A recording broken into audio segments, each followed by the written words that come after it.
Okay, Karthik, how do you address concerns about the potential monopolization of the meat alternative industry by a few large corporations and its impact on innovation and consumer choice? Yeah, Steve. This is a really good question and a really important point. I think I think the biggest thing is we have to get more innovation on the academic and government side. I think we can't have a situation where we're letting venture capitalists fund all of this research, fund all of this innovation, allowing these companies to have patents, basically preventing other competitors becoming huge conglomerates. We don't want more Nestle's. What we want is more recipes, and we want these recipes to be in the public domain. And we want to enable multiple food producers. We want to enable artisanal food producers. And so I think the key to this is just having more innovation on the public side. Thank you. Derek, do you have any thoughts on nutritional supplementation? So someone says, okay, I saw this lecture tonight, seems great. I'm going to eat beans, whole grains, vegetables, potatoes, fruit. In terms of nutritional supplementations, is there, do you have a thought on what you feel is what is critical, or what is your general recommendation? Do you have any? Absolutely. I would say that you can get all of the nutrients you need for optimal health from whole plant foods, with the exception of vitamin B12, vitamin D if you don't get enough sunshine, and possibly essential fats like EPA and DHA. So all the vitamins A, C, B vitamins aside from 12, all the minerals, everything are readily available in whole plant foods, as are macronutrients, so the proteins, different amino acids, fatty acids, things like that, omega-3s. They're, by definition, whole plant foods are incredibly nutrient dense. So if you're getting more of your calories from those, you're getting more nutrition than the average population is. That being said, for example, in the wintertime, I will get us a good food for the family. I will get us good food-based multivitamins because we're eating less fresh produce. We're having more frozen, dehydrated produce. We're having more, other things like that. More of the grains and beans and less of the fresh garden herbs and vegetables because it's the middle of winter. We're also getting less sunshine. So typically for the family, I'll bring a multivitamin into our regimen during the winter months. And then as soon as right around now hits, we won't have that anymore. That's on the health side of things. On the performance side of things, again, whole plant food is everything you need. You can perform at a very high, even elite level on whole plant food. So nothing is required. But there are some pretty well validated supplements, like for example, a protein supplement, not necessary, but it is shown to improve recovery post-exercise in terms of muscle repair, muscle protein synthesis. So if that's a really big goal you have, then you can have that. But given that it's a highly processed food, I would say it's not necessary, and I don't really recommend it unless people want to have it or choose to have it on their own. I now hardly ever have refined protein powders, whereas I used to live off of them when I started my bodybuilding journey. I used to have a ton, and now I have almost none. Creatine monohydrate, that's been an interesting one because it's been a sports supplement for years and years and years now, going on 30 or 40 years. But it's just started to enter kind of the health and wellness space because more and more research is coming out on how it has a myriad of effects on health. If someone chose to take creatine for performance or for long-term health, I would just say make sure that you're getting something that's third-party tested and certified, third-party tested, because a lot of the supplement industry is unregulated. So you want to make sure you're getting something that is what the label says it is. Other supplements, I wouldn't really even mention any others. The vast majority of it is just ways to extract money from your wallet with questionable ingredients, questionable results. So the bottom line is whole plant foods are going to give you all the benefits, none of the risks. And for someone looking to add supplements to that, they're few and far between. Okay. If anyone in the audience would like to ask a question, please go to the reactions tab and click the raise your hands. Chef AJ, what is your advice for someone who feels overwhelmed by the idea of overhauling their diet for health and weight loss? Well, the first thing I'd say is why do they want to do it in the first place? We talk about often finding your why. And I love how Dr. Rosanne Alviera talks about the why that makes you cry. If it's overwhelming to do everything, I always believe that just because you can't do everything doesn't mean you shouldn't do anything.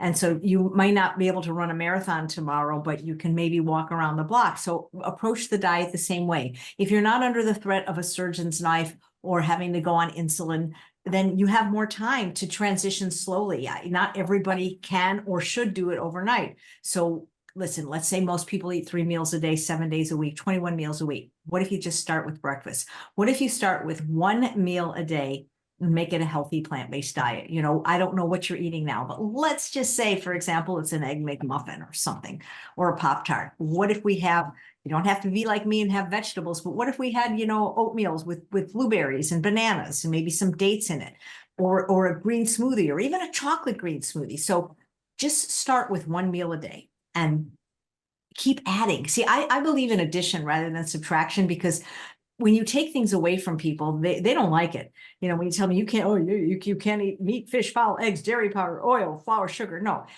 Instead of taking that approach, which some people need that approach, some people are very sick, and they need to be kind of hit over the head by Dr. Alan Goldhammer. But the average person, just start making some substitutions. What about, for example, just switching a plant milk for a dairy milk? Just start somewhere. And then just keep adding and find ways to add more fruits and vegetables to your diet, however that looks to you, whether that's a green smoothie, whether that's a salad, whatever you're doing now, just do a little bit more, and each day try to do a little bit better. And also, hang around people that eat like the way you want to eat. You know what I mean? That I think the social environment is one of the most important things if you're going to be healthy long-term, whether it's with exercise habits or eating habits. When you go through rehab for alcoholism, you don't hang out in the bar anymore with your friends. Get new friends that support healthy lifestyle habits, meetup groups, conferences like this, people meet in the chat, and just make progress every day. It doesn't have to be overwhelming. Make it delicious, make it fun, but do it. Thank you. Karthik, in your opinion, what are the most significant scientific hurdles still to be overcome in the creation of meat alternatives? Yeah. So I think one is having something that stretches like dairy protein. So dairy cheese has this stretched melt characteristic that's been really hard to find in the plant world, and it comes from casein protein. And so some companies are trying to make this casein protein using microbes, and then other companies are trying to look in the plant world to see if we can find something like it. And so I think that will be a huge breakthrough. The other big hurdles are just scaling. So a lot of these companies have been really good at making something that works at a small scale, but it's very expensive and not enough to actually displace out a significant number of animal products. And so, of course, just getting bigger and bigger scale and cheaper scale is also a necessary hurdle. Thank you. Cindy, would you like to ask a question, and where are you from? I'm from Champaign, Illinois, and I just wanted to ask about going out, because I agree socializing is so important. I have pretty much no friends whatsoever that eat vegan, and I've been doing that for about 6 months, and I find it extremely difficult to go out to eat. Yeah, I wrote a chapter in my book, The Secrets to Ultimate Weight Loss, about that, and it can be difficult. There's some tips and tricks. I am very blessed now to live in a place where people before me, because there's so many vegans, worked with the restaurants to not only have vegan options, but to have oil-free options and even sometimes SOS-free options. But before that, a couple of things you can do, Cindy, is if a restaurant has more than, I think it's 3 locations, if it's a mom and pop restaurant, this won't happen. But if it's like a Chili's, TGI, you know, one of those restaurants, Subway, their nutritional information, even McDonald's, has to be online. So what you can do is you can look at the menu and try to navigate the menu the best you can. Now, there are some menus that say no substitutions, which makes it difficult. But what you can do is, for example, if a menu has a Santa Fe burrito with beans and cheese and rice, you might be able to get beans and rice at that restaurant. You know, we can't guarantee that it's not cooked in oil, because one of the most interesting things I've learned from hosting the Truth About Weight Loss Summit is that restaurants do not have to put the amount of oil used to cook the food in the nutritional. So in other words, if there's oil in the, I know it's Eric, it's scary, because if you go like this, you could have 600 calories from oil. That's like 14, 20, 56 more grams of fat. They don't have to account for that in the sauteing. They have to say what's in the recipe, not what's in that. And so that's why you get more sugar, fat, and salt in a restaurant than you ever do. But if you can find, you know, the pandemic kind of hurt these types of restaurants like Soup Plantation. But if you can find those kind of restaurants like a Whole Foods Salad Bar or Soup Plantation, that can be very helpful. Believe it or not, Wendy's has baked potatoes. So it's a question of trying to find the restaurants that serve the kind of food, or sometimes even talking to them. When I lived in LA, I worked with certain restaurants to get the oil out of many of their dishes. But sometimes if you talk to them and just say, look, you know, I hear such great things about your restaurant, but I have a special diet, doctor's orders. Could you do that? I mean, sometimes they're willing to learn to do things without oil. They actually save money. The other thing that sometimes you just have to pre-eat. It is hard, Cindy, and I feel you. So sometimes you either gotta like move to a place like I am where it's been done for you, or just talk to them, because a restaurant will make healthy food if people will eat it and buy it. But I agree, it is much harder to eat out than it is at home and to stay healthy. Yeah, thank you. You're so welcome.